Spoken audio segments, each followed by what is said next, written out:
राधे कृष्णा श्री राम जय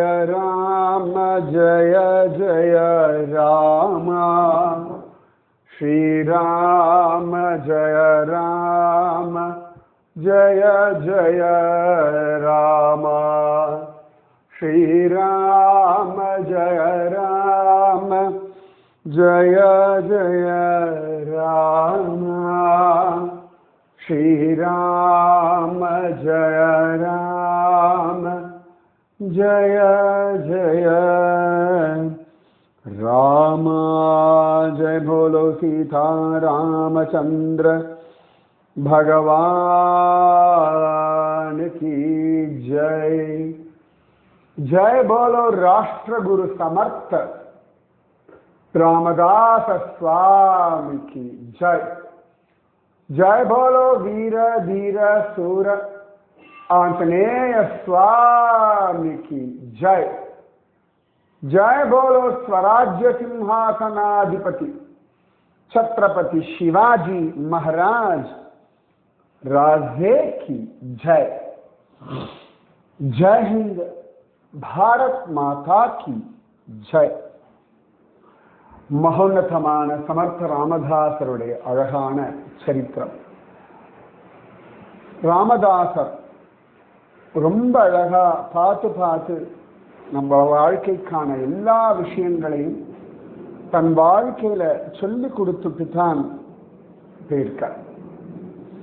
போயிருக்கார் அப்படின்றத விட நம்மளோட தான் வாழ்ந்து கொண்டு இருக்கிறார். நான் நேற்று கூட சொல்லிட்டு இருந்தேன் இல்லையா, சமர்த்த ராமதாசர் எப்பொழுதுமே நான் ஜெகஜீவனி, ஜெகத்துல தான் ஜீவிக்கிறேன் அப்படின்னு. நம்ம சுவாமி ராகவேந்திரரும் பூமியில ஜீவிக்கிறார், ஜீவ சமாதியில. அதே மாதிரி ஆலந்தியில சந்த் ஞானேஸ்வரர் ஜீவ சமாதியில இருக்கார். சமர்த்த ராமதாசர் சொல்றார், நான் என்னுடைய கிரந்தங்கள் மூலமாக உயிரோடு இருக்கிறேன். ஆத்மாராமனாக தாசபோத் நான் தான் அப்படின்னு சொல்றார். தாசருடைய போதனை அதான் தாஸ்போத் அப்படின்னு பேர். மகாத்மாக்கள் பல விதத்துல நம்மளை பக்குவப்படுத்துறதுக்கு எத்தனை விதமான வழிமுறைகள் உண்டோ அத்தனையும் பிரயோகம் செய்கிறார்கள்.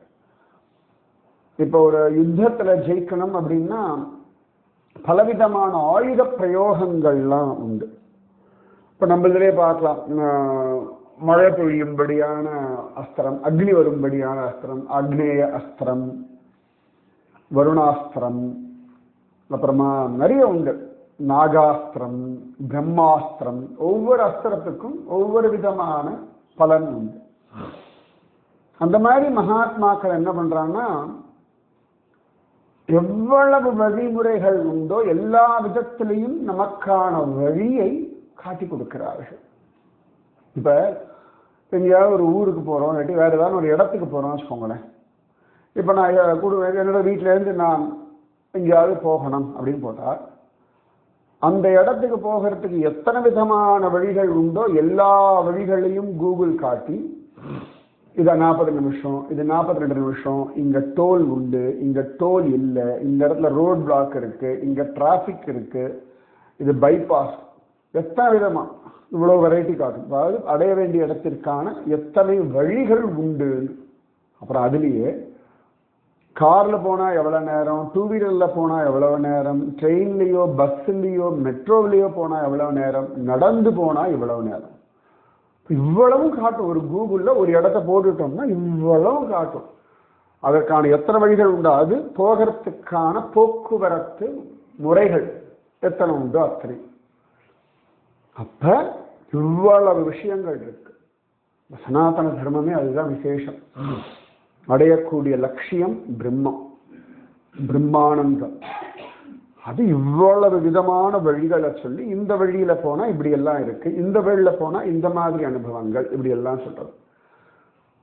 அதனாலதான் சனாதன தர்மம் விசேஷம்.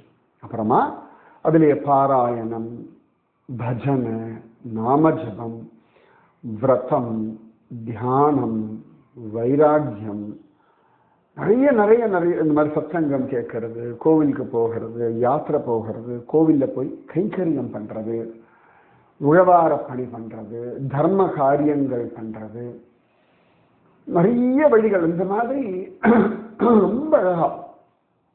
இப்போ சங்கரர் எடுத்துப்போமே, அவ்வளவு அழகா பிரம்மசூத்திரத்துக்கு பாஷ்யம் எழுதியிருக்கார், விஷ்ணு சஹஸ்ரநாமம் பாஷ்யம் எழுதியிருக்கார். அது இல்லாமல் அவரே நிறைய கிரந்தங்கள் எழுதியிருக்கார், பஜகோவிந்தம் சொல்றார், கோவில்களை உத்தாரணம் பண்றார். ஒரு சங்கரவே இவ்வளவு விஷயம் பண்றார். அப்ப மகாத்மாக்களுக்கு ஒரே லட்சியம், எத்தனை விதமான வழிமுறைகள் உண்டோ அத்தனை விதமான வழிமுறைகளையும் காட்டி ரெடி பண்ணி கொடுத்துட்டு போயிடுறார். இந்த வழியில் யாராவது வரலாம், அவளுக்கு உபயோகமாகும் அப்படின்னு. நான் அந்த அகோபிலத்துல எல்லாம் பார்த்துருக்கேன், அகோபிலம் பார்த்துருக்கேன். அப்புறமா திருநெல்வேலியிலிருந்து திருச்செந்தூர் போகிற வழி, இப்போதானே வண்டி அதெல்லாம். அந்த காலத்தில் ஒன்று மேக்சிமம் கட்ட வண்டியில் போவா, இல்லாட்டி நடந்து பாத யாத்திரை போவா. அங்கங்கே இந்த யாத்திரிகர்கள் தங்கறதுக்குன்னு கல்லாலான மண்டபங்கள் கட்டி வச்சிருப்பா ராஜாக்கள்லாம். அங்கே இருந்து சாப்பிட்டுட்டு இளப்பாரிட்டு அதுக்கப்புறமா கிளம்பி போவாள். அதே மாதிரி நிறைய இடங்கள்ல கிராமங்கள்ல நான் பார்த்துருக்கேன். ஒரு இடத்துலேருந்து ஊருக்குள்ள போகணும் அப்படின்னா அங்கங்கே இந்த சுமை தாங்கி கல்லுன்னு ஒன்று வச்சிருப்பாள். நம்ம ஹைட்டை விட கொஞ்சம் ஹைட்டு கம்மியாக ஒரு 5 அடி வசரத்துக்கு தலையில் இருக்க சுமையை தூக்கி அப்படியே அங்கே மேலே வச்சுட்டு கொஞ்ச நேரம் ரெஸ்ட் எடுத்துட்டு போகலாம். அந்த மாதிரி இப்போ சமீபத்தில் ஒன்று பார்த்தேன், சில இடங்கள்லாம் கிராமங்கள்லாம் சும்மா நெட்டுக்குத்தில் இந்த வேலிக்கம்பு மாதிரி கல் வச்சிருப்பா. அப்போ அதெல்லாம் எழுதி வச்சிருக்கா. என்னடான்னு கேட்டால், மாடுகள் முதுகு சொரியறதுக்காக அது நின்று அதை சொரிஞ்சுக்குமா, அதுக்கு ஒரு சந்தோஷம் கிடைக்கிறது இல்லையா, இந்த சந்தோஷத்தில் அந்த கல்லை வச்சவாளுக்கு நல்லது நடக்கணும். என்னெல்லாம் பண்ணி வச்சிருக்கா பெரியவா, பிரமிப்பா இருக்கு எனக்கு. அது அந்த மாட்டுக்கு படிக்க தெரியாது, அந்த மாட்டுக்கு இது யாரு வச்சிருக்கான்னு யோசிக்க தெரியாது. ஆனா அது தினவு தீர அந்த சொரிஞ்சுக்கும் இல்லையா, அபாட அதுக்குள்ள ஒரு சந்தோஷம் வரும் பாருங்க, அதுக்கு ஒரு திருப்தி இல்லையா. இந்த திருப்தி இந்த கல்ல வச்சவனுக்கு புண்ணியமாக போய் சேரும் அப்படின்னு சொல்லி இது நம்ம ராமாயணத்துல பார்க்கலாம். சபரி இப்படி காட்டுல இப்படி அலைஞ்சுட்டு இருக்கா. அப்பதான் மதங்க மகரிஷியுடைய ஆசிரமத்தை பார்க்கிறா. அவர்கள்லாம் படித்துறைக்கு அந்த குளிக்கிறதுக்கு போயிட்டு வர பாதை சரியில்லைன்னு சொல்லி அந்த பாதையில் இருக்கக்கூடிய முள்ளு கல்லெல்லாம் எடுத்துட்டு அவ குளிக்க போற இடத்துல படித்துறை எல்லாம் சரி பண்றா. யார் இவ்வளவு அழகா பண்ணிருக்கான்னு பார்த்துட்டு அதன் பிறகுதான் மதங்க மகரிஷியினுடைய அனுகிரகம் சபரிக்கு கிடைக்கிறது. அது எங்க கொண்டு போய் விடுறதுன்னா, ராமனை ரிசீவ் பண்ணி ராமனுக்கு பழம் கொடுத்துட்டு ராமனை சாட்சியா வச்சுட்டு வைகுண்டம் கிளம்புறா அப்படின்னு. சபரி மோக்ஷ சாட்சி பூதக அப்படிதான் நிகமாந்த மகான் ரொம்ப பிடிச்ச ஒரு வாக்கியம். சபரி மோட்சத்திற்கு சாட்சியாக நின்றவனே அப்படின்னு. அவ்வளவு சிரேஷ்டம். இனியதென்று வைத்தேனோ சபரியை போல. அப்ப அந்த மகாத்மாக்கள் போற வழியை செப்பனிட்டதுக்கு அவளுக்கு இவ்வளவு புண்ணியங்கள் கிடைச்சு ராமதர்சனம் கிடைச்சு. அதனால மகாத்மாக்கள் ஒவ்வொருத்தரும் அவ்வளவு தூரம் எல்லா விதத்திலையும் நமக்கு ஒரு நன்மை செஞ்சுட்டு போறார்கள். இப்ப இன்னைக்கு தொண்டனூர் போனோம் அப்படின்னா, தொண்டனூர் ஏரி பிரமிப்பா இருக்கும். சுத்தி வர மலை, ஒரே ஒரு பக்கம் மட்டும் ராமானுஜர் என்ன பண்ணார், அழகா பிளாக் பண்ணிட்டார், தடுப்பு கட்டிட்டார், தடுப்பணையா கட்டிட்டார். கடல் மாதிரி அலையடிக்கும்படியான ஒரு தொண்டனூர் ஏரி இன்னி வரைக்கும். அதுதான் அந்த பக்கத்துக்கு விவசாயத்துக்கு தண்ணி ஓடிலே இருக்கு முச்சூடு 365 நாள். அதனால அங்க இருக்க விவசாயிகளுக்கெல்லாம் ராமானுஜர் தான் தெய்வம் பிரத்யக்ஷம் அப்படின்னு. இப்ப பார்த்துக்கோங்க, நம்ம சாதாரணமா சொல்லுவோம் குருன்னா என்ன, அவர் பாட்டு உபதேசம் பண்ண இவ்வளவுதானே அப்படின்னு. ஜனங்களுக்கு தண்ணி, அப்புறமா அந்த விளைச்சல், அந்த பூமி நன்னா இருக்கணும்னா அவளுக்கு எப்பொழுதும் முச்சூடும் தண்ணி வேணும். எப்ப பார்த்தாலும் மழை பொழியாது. மழை பொழிகிற சமயத்துல இந்த தண்ணீரை இங்க தேக்கி வச்சுட்டோம்னா இந்த தண்ணீர் சொல்லி அந்த இடத்த கரகட்டி, எப்ப 1000 வருஷத்துக்கு முன்னாடி அவர் பண்ண ஏரி இன்னி வரைக்கும் ஸ்ட்ராங்கா இருந்துட்டு அங்க பக்கத்துல இருக்க எல்லா வயல்வெளிகளுக்கும் நீர்ப்பாசனம். அந்த தொண்டனூர் ஏரி இருக்கிறதுனால அந்த வயக்காடெல்லாம் விளையிறது. அதனால இன்னும் ஒரு பிளாட்டு போட்டு யாரும் விற்கிறது. ஒருவேளை அங்க தண்ணீர் இல்லை, வயக்காடு இல்லைன்னா அதெல்லாம் வீடுகளா மாறி இருக்கும். இது இன்னைக்கு பச்சை பசேன்னு இருக்குன்னா அந்த 1000 வருஷம் பழமையான ஒரு ஏரி இவ்வளவையும் காப்பாற்றிருக்கு. சாதாரணமாகவே இந்த நாதமுனிகள் இவாளெல்லாம் சொல்லும் பொழுது வீரநாராயணம் ஏரி அப்படின்னு சொல்லும் பொழுதெல்லாம் ராமானுஜரை ஒரு ஏரியா உருவகப்படுத்துவார். மதுராந்தகத்தை ஏரி காத்த ராமர்ன்றதுக்கு வைஷ்ணவ சம்பிரதாயத்தை சொல்லும் பொழுது ராமானுஜம் என்னும் ஏரியை காத்த ராமன் அப்படின்னு. ஏன்னா நாதமுனிகள் ஆள வந்தார்லாம் பகவான் நதிகள் போல ஜலத்தை கொடுக்குறானா, தான் மழை மேகம் எல்லாம் கொடுக்குறானா. இந்த ஆளவந்தார் நாதமுனிகள்லாம் ஓட மாதிரி இந்த ராமானுஜன்ற ஏரியில கொண்டு எல்லா ஸ்ரீ வைஷ்ணவத்தையும் தேக்கிட்டாலாம். அது அவ்வளவு அழகா பாதுகாத்து வச்சது பெரிய நம்பிகள். ஏன்னா அவரை சமாசயனம் பண்ணி அவரை வைஷ்ணவத்தை கொண்டு வந்தால் ராமானுஜன் என்னும் ஏரியை காத்த ராமன் அப்படின்னு ஏரி காத்த ராமன் மதுராந்தகத்துக்கு சொல்லுவார். அப்படி மகாத்மாக்கள் நம்முடைய சரீரம், இந்திரியங்கள், மனசு, புத்தி, வாழ்க்கை, குடும்பம், சூழ்நிலை, தேசம் இது எல்லாத்தையும் உத்தேசிச்சுத்தான் பல காரியங்களை பண்றான். வெறுமை அதாவது நிறைய பேருக்கு ஒரு அபிப்பிராயம் என்னன்னா பக்தி அப்படின்னா அது உலகியல் வாழ்க்கைக்கும் அதுக்கும் சம்பந்தம் இல்லை. உலகியல் வாழ்க்கைக்காகத்தான் பக்தி. நன்னா புரிஞ்சுக்கணும். உலகியல் வாழ்க்கையை புரிந்து கொள்வதற்காகத்தான் பக்தி. உலகத்திலே இயல்பான வாழ்க்கையை வாழ்ந்து அதுல தெய்வீகத்தை உணர்ந்து அந்த தெய்வீக நிலையிலேயே இருந்து அப்படியே இந்த சரீரத்தை விட்டு கிளம்பும் பொழுது அப்படியே அந்த தெய்வீக நிலையை நாம அடைஞ்சிடுவோம். ஸோ அப்ப இருக்கும் பொழுதே அந்த தெய்வீக நிலையை அடைவதற்கான எல்லா வழியும் நாம பண்ணணும். அதற்கான விஷயங்களைத்தான் மகாத்மாக்கள் திரும்ப திரும்ப திரும்ப திரும்ப நமக்கு பண்ணியிருக்கார்கள். அது சமர்த்த ராமதாசர் வாழ்க்கையில பார்த்தோம்னா மக்களுக்கு தைரியத்தை கொடுக்கறது, நம்பிக்கையை கொடுக்கறது, உற்சாகத்தை கொடுக்கறது, மனோபலத்தை கொடுக்கறது, அதர்மத்தை எதிர்த்து போராடுறதுக்கான குணத்தை கொடுக்கறது, எந்த இடத்துல சாதுரியம். ஆனால் சாதுரியம் ரொம்ப அவசியம். சாதுரியம் இல்லை அப்படின்னா கஷ்டம். சாதுரியம்னா ஸ்மார்ட்னஸ் அப்படி வச்சுக்கோங்க. அந்த சமத்துன்ற சமர்த்தன். அதனால எல்லாத்தையும் சொல்லி கொடுத்து அது கூடவே பக்தி, தியானம், சரீரம், அதற்கான ஆரோக்கியம் இது எல்லாமே சமர்த்த ராமதாசர் பண்றார். அதனாலதான் அவ்வளவு சிஷ்யர்கள், உத்தவ் சுவாமி, கல்யாண் சுவாமி, அக்கா பாயி, வேணா பாயி, நிறைய பேர். சமர்த்த ராமதாசர் அவ்வளவு அழகா அத்தனை வருஷங்கள் சஜ்ஜன்கள்ல இருந்து அவருடைய கடைசி காலத்தின் பொழுது உத்தவ சுவாமியும் அக்கா பாயும் தான் இருக்கார். கல்யாண் சுவாமி அவ்வளவு நெருங்கின ஒருத்தராச்சு. கல்யாண் சுவாமி எங்க போனார்? அதில் கொஞ்சம் கல்யாண் சுவாமி பக்கம் போயிட்டு திரும்பி வருவோம். கல்யாண் சுவாமி சமர்த்த ராமதாசர் பார்த்து அவர் சொல்லி அந்த கலையை வெட்டி கணத்துல விழுந்து ஒரு நாள் ஆளையே காணலையேன்னு கேட்டு கல்யாணமா அப்படின்னு கேட்டோம். ஆம் சுவாமி கல்யாணம் தான், மங்களகரமா இருக்கேன்னு சொல்லி வந்ததுனாலே அவர் திருநாமமே கல்யாண் சுவாமி அப்படின்னு ஆயிடுச்சு. அத்தனை விசேஷமானவர் இந்த கல்யாண் சுவாமி. எங்க போயிட்டார்? பக்கத்துல இல்லாம சஜ்ஜன்கள்ல இருக்கணும் இல்லையா? அவர் கூடவே இருந்து ஆகணுமே.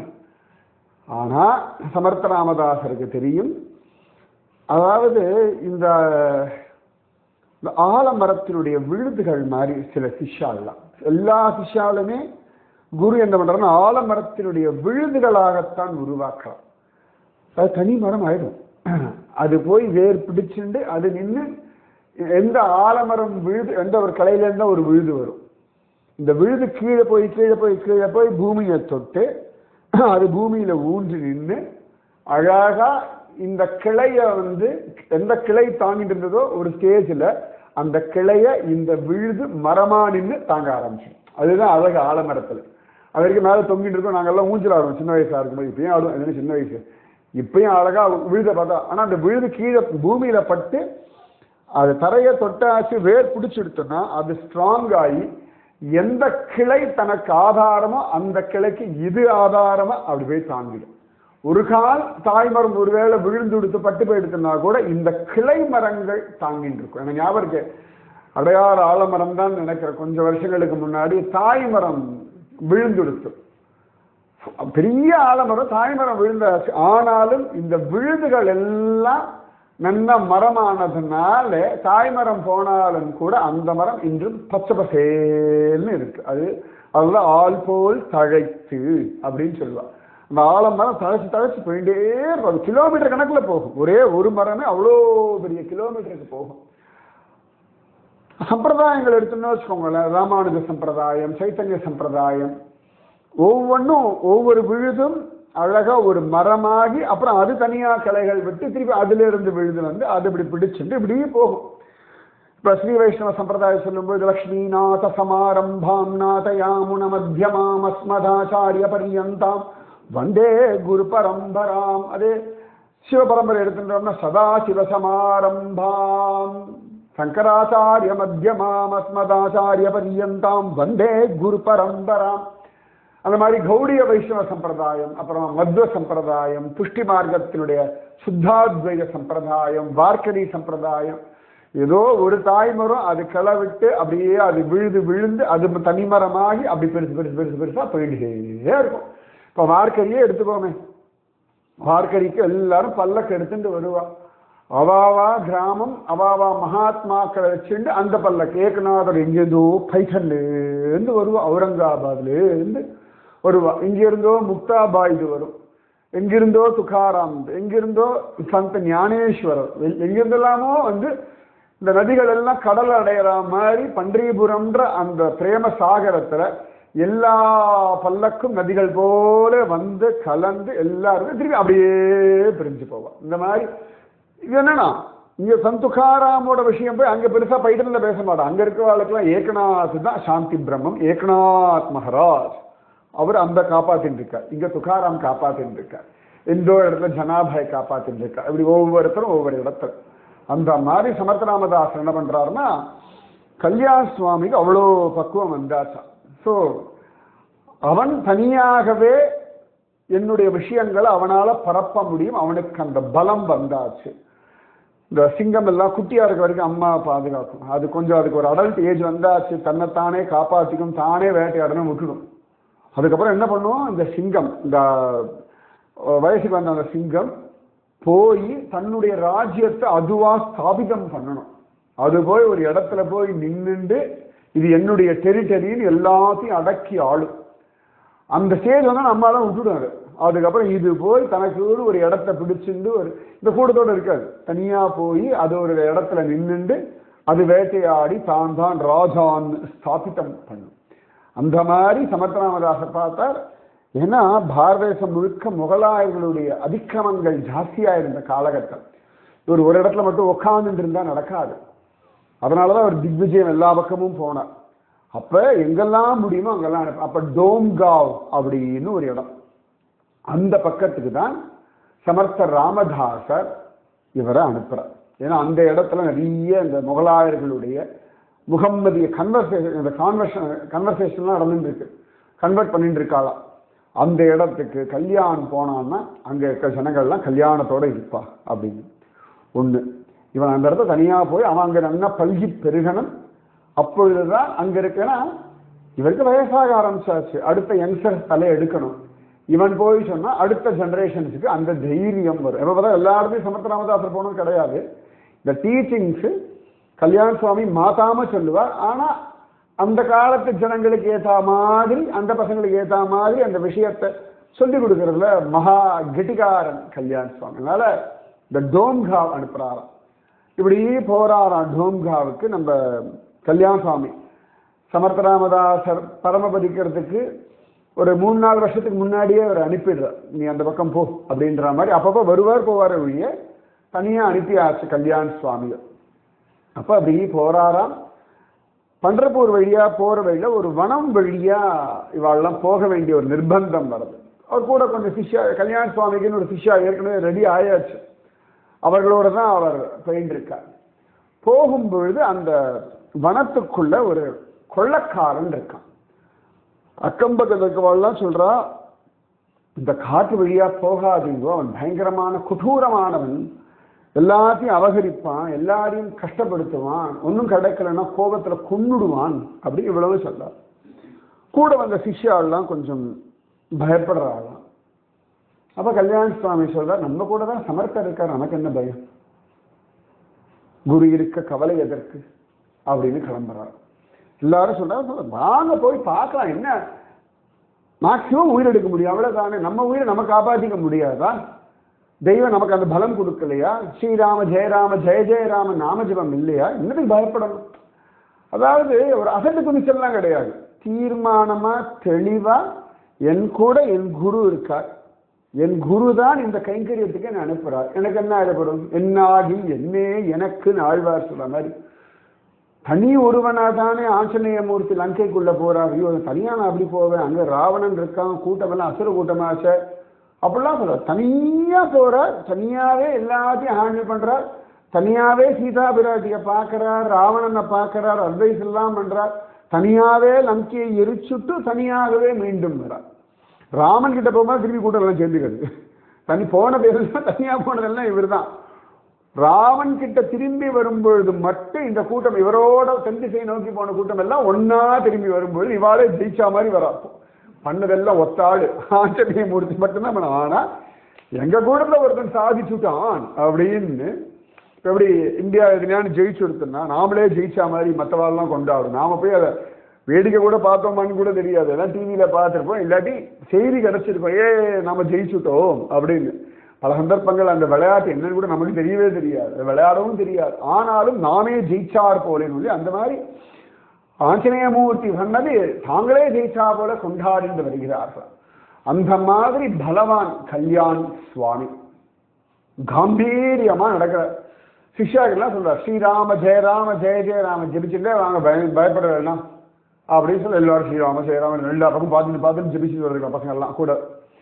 இவர் பாட்டுக்கு அந்த காம்பீரியம், சமர்த்த ராமதாசருடைய தியானம், அந்த காம்பீரியம் ஹிருதயத்துக்குள்ள ஜெய ஜெய ரகுவீர சமர்த்த ஜெய ஜெய ரகுவீர சமர்த்த ஜெய ஜெய ரகுவீர சமர்த்த ஜெய ஜெய ரகுவீர சமர்த்த ஜெய ஜெய ரகுவீர சமர்த்த சொல்ல சொல்ல சொல்ல இவர் நடை உடை பாவனை எல்லாமே இந்த சமர்த்தர் போல அப்படி காம்பீரியம், நல்ல காம்பீரியம் உண்டு கல்யாண சுவாமி. அப்படி வர வர வர வர கரெக்டா அந்த கொள்ளக்காரன் இவர் வழியில குறுக்குல வந்துட்டான். சாதாரணமா இவன் வர்றது அந்த ஒரு சப்தம் எல்லாம் போடுவான், அவன் கூட்டம் எல்லாம் சேர்ந்து ஒரு சப்தம் போட்டு ஒரு பயமுறுத்துவான். மனுஷாளுக்கு அந்த சப்தம் பயமுறுத்தும் இல்லையா, அந்த பயமுறுத்தலா அசரவேல் அவர் இன்னும் காம்பீரியமா நிற்கிறார், இன்னும் காம்பீரியமா நடக்கிறார். அவன் பிரமிச்சு போறான். இவ்வளவோ ஆண் பிள்ளைகளை பார்த்துருக்கானா இதுவரைக்கும் இப்படி தொடநெடுங்காத ஒரு ஆண் பிள்ளைய முதல் தடவையா பார்த்தோம்னா அவன் பிரமிச்சு போறான். இது எப்படி? அவன் கையில கத்தியெல்லாம் வச்சு நிற்கிறாரோ தைரியமா. இவர் எங்கேயும் பின்னாடி போகல, நிக்கல, சஞ்சலப்படல, கண்ணை மூடிக்கல, கையை கூட்டி கெஞ்சல, ஒரு அசட்டுத்தனமா சிரிக்கல, ஒண்ணுமே இல்லை. இவர் தன் வழியை பார்த்து நேர போறார். அவன் எதிர்க்கையே வந்து நிற்கிறார். அவன் பார்த்தான் இந்த காம்பீரியம், அவன் வரைக்கும் அப்படி யாரையும் பார்த்ததில்லை. அவன் தான் பெரிய வீரன், தைரியசாலி, கம்பீரமானவன் நினைச்சிருந்தா அவனுடைய கம்பீரம் ஒண்ணுமில்லேன்னு போய் கல்யாண சுவாமி நிற்கிறார். படின்னு காலில் விழுந்துட்டான். அந்த காம்பீரியம், அந்த நாம ஜபம், குரு ஸ்மரண. ஏன்னா யமனே வந்தாலும் எனக்கு என்னன்னு போயிருந்திருக்கார். அப்ப இவன் என்ன மூலத்தை, யமன் தானே மேக்சிமம் உசுர எடுக்கிறதுக்கு. யமனே வந்தாலும் எனக்கென்ன, இல்லை எனக்கெதிர், இல்லை எனக்கெதிர், இல்லை எனக்கெதிரே எம்பார் கோவிந்தர் அப்படித்தானே சொன்னார். எப்பொழுதும் எதிராகன் வடிவழகு என் இதயத்துளதால் இல்லை எனக்கெதிர், இல்லை எனக்கெதிர், இல்லை எனக்கெதிரே. எப்பொழுதும் ராமதாசர் உருவம் எனக்குள்ள இருக்கிறதுனால என்ன ஆயிட போறது, பார்க்கிறனா யாராவன் அப்படின்னு அந்த தைரியம். ராமதாசர் இந்த தைரியம் உண்டு, பரப்பதன் குட்டியாச்சு, அதே எப்படி தோத்தா போயிடும். அந்த காம்பீரியம், அந்த தைரியம், காலில் விழுந்துட்டான். நீதான் அந்த கொள்ளக்காரனை எல்லாரையும் பயமுறுத்திட்டு என்ன நடிச்சுருக்கான்னு வரும். அந்த திட்டு வேற, என்ன கொடுத்துருக்க சரீரத்தை ஒழுங்கா உபயோகப்படுத்திக்க தெரியாதோ, என்ன கை கால் நன்னா தானே இருக்குல்ல, பயமுறுத்தி அடுத்த வார்த்தை பிச்சு பிடுங்கி திங்கணுமா, அப்படி ஒரு கேவலமான பிழைப்பு வேணுமா ஆன வயசுக்கு? அவன் நீங்க பார்க்க இப்படி நம்மளே திட்டவே மாட்டான், நாம தான் பல பேரை திட்டிருக்கோம். கட்ட கட்ட கட்ட அழ ஆரம்பிச்சுட்டான். அவ்வளோ பெரிய கொள்ளக்காரன் அழ ஆரம்பிச்சுட்டான். கடகடகடன் அவனுடைய பாவ கணக்கு எல்லாத்தையும் லிஸ்ட் போட்டு சொல்றாரு. எங்க போய் நிக்க போறாய், என்ன என்ன இப்ப தைரியம் நினைச்சுட்டு இருக்கியோ, வியாதியில விழுந்துட்டேன்னா ஒன்னால பாதிக்கப்பட்டெல்லாம் திரும்பி தனித்தனியா போய் பயமுறுத்தி பயமுறுத்தி அடிக்கிறாய்.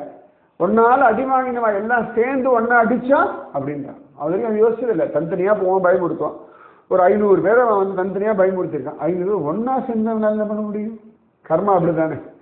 தனித்தனியா எல்லாம் பண்ணும். இது எல்லாம் ஒன்னா சேர்ந்து பெருசா வந்து விழும்பொழுது மழை துளியா இருக்கு. ஆனா எல்லாம் சேர்ந்து ஒரு ஏரியை சேரும்போது எவ்வளோ தண்ணியா இருக்கு. அப்ப அதனால அப்படின்னு அல்லறிட்டாங்க. வால்மீகி கணக்கு தான். என்னமோ தனித்தனியா கொள்ளையடிக்கிறேன்றே, வாழ்க கொள்ளையடிக்கிறேன்றே, அந்த பாவத்தை யார் வாங்கிக் கொள்வார்கள் நாரதர் கேட்டா போல காலில் விழுந்து எனக்கு சத்கதி அடையறதுக்கு என்ன வழி, முதல்ல இதெல்லாம் விடு, இனி பண்ண மாட்டேன், தீர்மானம் பண்ணு, அதுல திருடமாயிரு, அப்படி இருந்தா நான் சிஷ்யனா ஏத்துக்கிறேன். அவன் கண்டிஷன் போடுறான். உடனே சிஷ்யனா ஏத்துக்கிறேன் சொல்லலாம் கேளுங்க. அதுக்கப்புறம் அவன் எல்லாத்தையும் விட்டு அவர் கூடவே இருந்து பல விதத்தில் அவனை பரீட்சை பண்ணி பார்த்துட்டு சரி என் சிஷ்யன்னு ஒத்துக்கிறான். என்ன காம்பீரியம்! அப்படி அதனாலதான் சமர்த்தனம் நீ தனியா போடாம, இவனால யாரை வேணாலும் ஹேண்டில் பண்ண முடியும். அந்த தைரியம் குருவுக்கு நிஜமா திரும்ப சொல்றேன், உங்க குருவுக்கு உங்க மேல அசாத்தியமான நம்பிக்கை உண்டு. அதுக்கு கீழே நீங்க இறங்கும்போது தான் குரு கோச்சுக்கிறார். உங்களுடைய கெப்பாசிட்டின்னு ஒண்ணு இருக்குல்ல. தங்கம் தகரமாச்சுன்னா பிடிக்காது, நியாயம் தானே. தங்கம் துரு பிடிக்கிறதுனா ஒத்துக்கொள்ள முடியுமா உங்களுக்கு சொல்லுங்க பார்க்கலாம்? ஒத்துக்கவே முடியாது. அது என்ன வேணா இருக்கு. இப்ப கடல்ல கப்பல்கள்லாம் போறது, அது நிறைய மரம் எல்லாம் இருக்கும். கப்பல்ல மரத்துல தானே கட்டுவோம். இப்ப நிறைய இரும்பு சாமான்கள்லாம் இருக்கும். உப்பு தண்ணியில தான் போகணும், உப்பு காத்துல தான் போகணும். இத்தனையும் தாண்டி அந்த இரும்பு அந்த கட்டை ஸ்ட்ராங்கா இருக்கணும். அப்பதான் அந்த கப்பலுக்கு பலம் மரியாதை. உப்பு தண்ணி இல்லாத கடல் அதெல்லாம் நடக்காது. இத்தனையும் தாண்டி ரஸ்ட் ப்ரூஃப்னு சொல்லுவா, துரு ஏறாத இரும்புகளை கொண்டுதான், இரும்பை வச்சுதான் அந்த கப்பலுக்கான விஷயங்கள் எல்லாம் பண்ணுவோம். அந்த கடலை நிறுத்தி வைக்க கப்பல் நிறுத்தி நங்கூரம் எல்லாம் போடுவா. உப்பு தண்ணியிலேயே தான் ஊறி கிடக்கும், அவ்வளவு சாலிடா இருக்கும். அதுக்கு போற அந்த கம்பி எல்லாம் அந்த சங்கிலி எல்லாம் இருக்கும். உப்பு காத்து தான், உப்பு தண்ணி தான், அதுலயே ஊறி கடந்தாலும் அதை அரிச்சு வீணா போறோம். அப்படி ஒரு பலம் இருக்கணும். இதேதான் நீங்கள் ஞாபகம் வச்சுக்கோங்க. சூழ்நிலைகள் எப்படி வேணா இருக்கட்டும், சுற்றியர்கள் எப்படி வேணா இருக்கட்டும், நீங்க ஸ்ட்ராங்கா இருக்கணும்.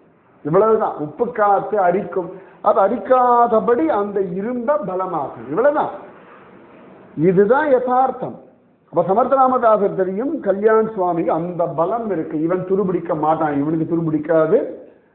இவன் ஸ்பர்ஷவேதிக்கல் போல இவன் கூட இருக்கிறவர்களையும் அந்த தைரியத்தோட அந்த ஏன்னா தப்பே பண்ணிட்டு இருந்தவனுக்கு தப்ப விடுறது ரொம்ப கஷ்டம். நம்மளே சொன்ன சிலதான் பழக்கமா எடுத்து விட முடியலன்றோம் இல்லையா. ஒரு பழக்கத்தை விடணும், மாத்திக்கணும், அவ்வளவு மனோபலம் வேணும். முதல்ல யாருக்கு மனோபலம் இருக்குன்னா, இந்த பழக்கத்தை நான் விடணும், இதை நான் மாத்திக்கணும்னு தீர்மானம் பண்ணி அதுல முயற்சி பண்ணி ஜெயிச்சு அந்த பழக்கத்திலேருந்து வெளில வர நிஜமாவே காம்பீரியமானவன். இப்போ ஒருத்தன் பல வருஷமா குடிச்சுட்டு இருக்கான், விட்டுட்டா அதுக்கப்புறம் தொடவே இல்லைன்னா நிஜமாவே அவன் தான் கம்பீரியமானவன். ஏன்னா தன்னை ஜெயிக்கணும் இல்லையா. தன்னை ஜெயிக்கிறவனால தானே மற்றவாளை ஜெயிக்க முடியும். இது உலகத்தினுடைய நியதி. நம்முடைய எண்ணங்களை ஜெயிக்கணும், நம்முடைய குற்றங்களை ஜெயிக்கணும், நம்முடைய தவறுகளை ஜெயிக்கணும், நம்முடைய பைத்தியக்காரத்தனங்களை ஜெயிக்கணும், நம்முடைய பேட் ஹேபிட்ஸை மாத்திக்கணும்னா அந்த மனோபலம் வேணும். அந்த மனோபலம் கல்யாண் கிட்ட இருந்ததுனால அவரால அந்த கொள்ளைக்காரன் கொள்ளையும் விட்டான், கொலையும் விட்டான், சத் சிஷ்யனாகவும் மாறினான். எப்படி ஸ்ரீகிருஷ்ண சைத்தன்ய மகாபிரபு ஒரு கொள்ளைக்காரன் அவ்வளவு அழகா மாத்துறாரு இல்லையா, அந்த மாதிரி மீதி விஷயம் நாளைக்கு. ராதே கிருஷ்ணா. ஸ்ரீராம ஜய ராம ஜய ஜய ராம, ஸ்ரீராம ஜய ராம ஜய ஜய ராம. ஜெய் போலோ சீதா ராமச்சந்திர भगवान की जय. जय बोलो राष्ट्र गुरु समर्थ रामदास स्वामी की जय. जय बोलो सत्शिष्य कल्याण स्वामी की जय. जय बोलो वीर धीर सूर आंजनेय स्वामी की जय. जय बोलो स्वराज्य सिंहासनाधिपति छत्रपति शिवाजी महाराज राजे की जय.